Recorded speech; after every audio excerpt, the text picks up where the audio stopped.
So there's a lot of videos that I do where I come back to a bottle that I may not have cared for when I initially opened it and reviewed it, try to give it a second chance after it's been sitting around a little while, see if it opened up. In some cases, my opinion changes, and many times it doesn't. But in this particular case, I want to do kind of the reverse. This bottle here, this Penelope Cigar Sessions Chapter 1 American Whiskey, 101 proof, I really liked, surprisingly for me, I really liked when I opened it and reviewed it, surprisingly because it's really a blend of three whiskeys. It's got the American, it's got this, straight bourbon, which is the majority part of it, I believe. And it also has 100% American single malt and American light whiskey. It's that single malt part that, to me, I was kind of not sure about because on its own, I still haven't really gotten into American single malt. I've tried a few. But I really like this, and it was a little bit of a surprise how much I did, but I really did.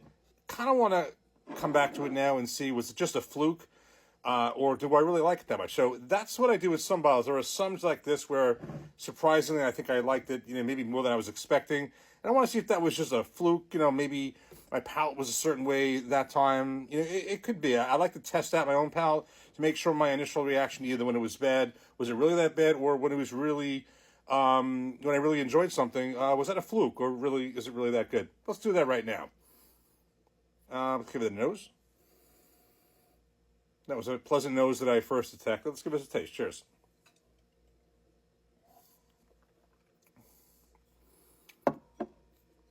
No, that is really good. First thing, of course, is the finish part of it. Let's go right to the end. Same thing I noted on the initial review. Same thing that a lot of other people, I'm sure, have said. There really isn't a finish on this. That's the real negative. And again, supposedly, from what I understand, not that it's excusing it, but it is supposedly that way because it's supposed to be paired with a cigar. Maybe that's where the cigar portion comes in. I don't know. In my case, I'm not really a cigar smoker, although I will try this with a cigar at some point. I'm going to primarily have this just on its own.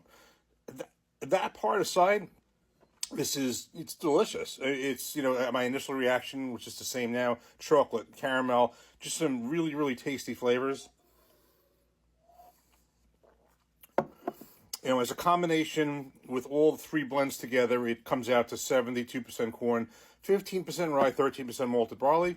The malt, even with the American single malt, that's a small part of it. But the point is, that wasn't a fluke. So this is one of them, I have two bottles of recently that were hyped.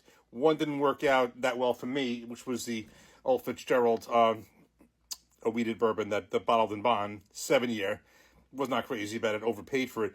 This is a high bottle also where I paid just a little bit more than MSRP, nothing crazy, and really like it. And grabbed it when I could because honestly, this is what came back. I didn't see it anymore. These were gone. I don't see it in any other store. So I was just lucky that way, which normally does not happen in New Jersey that much. And certainly something where, the price wasn't really too much higher than what it should be. One more time. Nope, this was not a fluke, in my opinion. And again, all these reviews, this is my opinion. You may feel differently about it, and there's no right or wrong. But in my opinion, this is quite a good bottle, and I really happen to love the outside too. It really does look like a cigar. But I'd be curious, looking forward to future chapters. I assume they're going to have different chapters coming up. This is chapter 1 to be paired, I believe, with a medium-bodied cigar. They may have future ones to maybe a robust cigar or different cigars. I'd be curious looking out for the future ones, but for this one, this first chapter 1, I really like it. Cheers.